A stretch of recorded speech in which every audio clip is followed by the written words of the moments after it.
Hello everyone, welcome back to my Morytania only Ironman series, episode 3 this time. Last time we got level 15 agility and managed to enter the abandoned mine. And this time we're starting off strong with one of my first actually useful random events, Evil Bob. Getting the Evil Bob and the Genie and the Classroom random events are the only ways I can train the fishing skill and the hunter skill. My goal for fishing is to be able to catch slimy eels in the swamp, which is kind of terrible, but it helps. My reaction when I got this event was, wow, I can actually get small fishing nets here, that's amazing!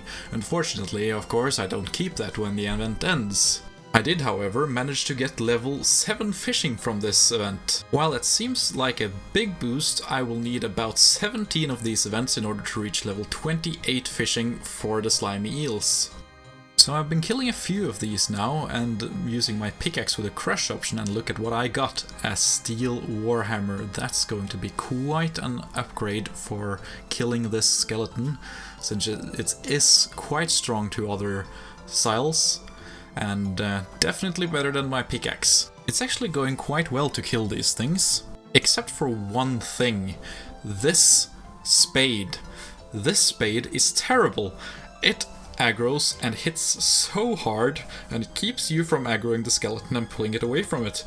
The snails have got nothing on this spade, it is just so much worse. During a lunch break, I went back and killed Canifer citizens and got 40 strength. I swear, these skeletons have the weirdest drop table I've ever seen. I just got an amulet mold from them. This may be a useful drop, but I might get access to one in my POH before I can make anything useful from it anyways. I'll keep it. Of course, the drops I'm actually looking for is the mithril scimitar they can drop, and the mithril plate legs, as well, of course, as the silver bars, which I need for the nature spirit quest to make the silver sickle. I also managed to find out that you can flinch these skeletons by stepping out here. If you lure the skeleton out here, it will not move back past the beams at all, and you can continually hit it by stepping out of its aggro range next to the entrance, so all you actually have to wait for is your own attack cooldown. This just made my trips a whole lot easier, but it also makes it so that I can't really combine my trips with the mining anymore, since my inventory will be full from the skeleton drops. So I guess the mining trips are going to have to wait for later on. Hold on, I did not know these guys dropped steel plate bodies at all. They're definitely not on their drop table, that's for sure. Well, that's certainly an upgrade though, so I'm not complaining. Here on my equipment screen you can also see that I smithed myself a bronze square shield. That steel plate will make my life a whole lot easier though. Later that same trip I also managed to get myself the silver bars I need to complete the nature spirit quest. And about 10 kills later I managed to get myself another drop which was not on their drop table. I'm definitely going to have to update their drop tables once I'm done with this. Also, look at this fashion atrocity, I love it. Oh my god, my first Genie random event on the Morytania only Ironman. While this is still the same trip as the last clip, it has taken quite a while and will take a long while before I'm done with this. Anyways, this lamp is going into Hunter. I am going to need so many lamps before I can get anything out of my Hunter level. I am going to need 27 Hunter in order to be able to catch the baby Implings barehanded. Before that time, the only source of XP I have is Genies and the school random event. Back on another semi-AFK break, I managed to get level 40 attack.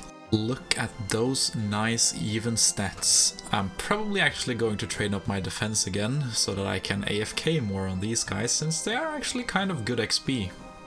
What level do you think this is going to be? How long have I been AFKing? Aha! Level 40 defense!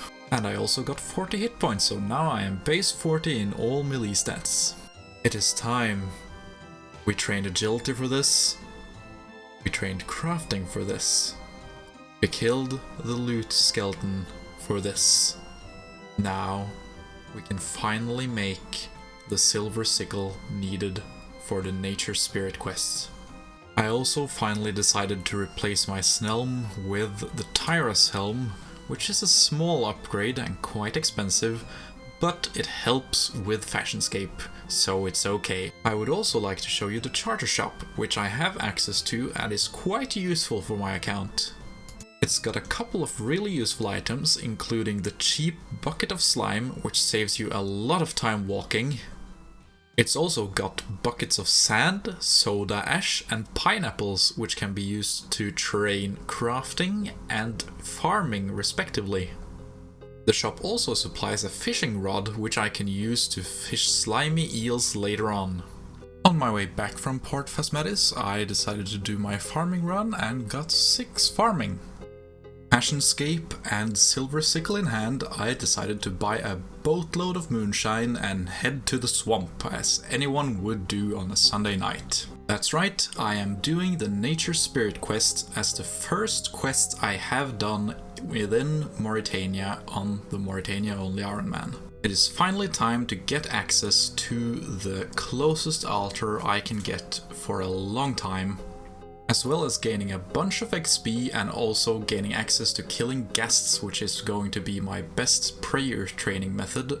Ghasts are also quite decent at giving you both herbs and fishing bait, although I can get both runes and herbs from the Chaos Druids in Slep. The Ghast's prayer XP gives me a good reason to train on them first, since I will be getting some amount of herb lore XP and a lot of prayer experience. And getting access to protection from melee is going to be extremely important for pretty much anything here, since Morytania is extremely deadly.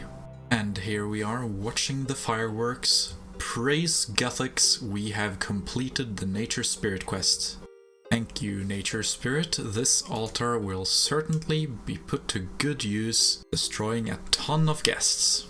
And we also get level 25 crafting for our troubles, which means we already have the crafting requirements from In Aid of the Myarchy once we get there eventually. Back again at the loot skeleton, and look, I got a weapon poison. That's not on the loot table, and that's a really weird item for a skeleton miner to have. Well, let's see what else I can get. I will probably stay here and kill the skeleton until I can at least get a mithril scimitar, so that I can speed up the other sorts of farming activities I will do. So let's just hope I can get it sooner rather than later. And that very same trip, look! I got it! Look at that beauty. Yes! Ah, that feels good. Such a good upgrade. It increases my DPS by so much. I think I'm probably going to go kill Chaos Druids now and see how that'll go.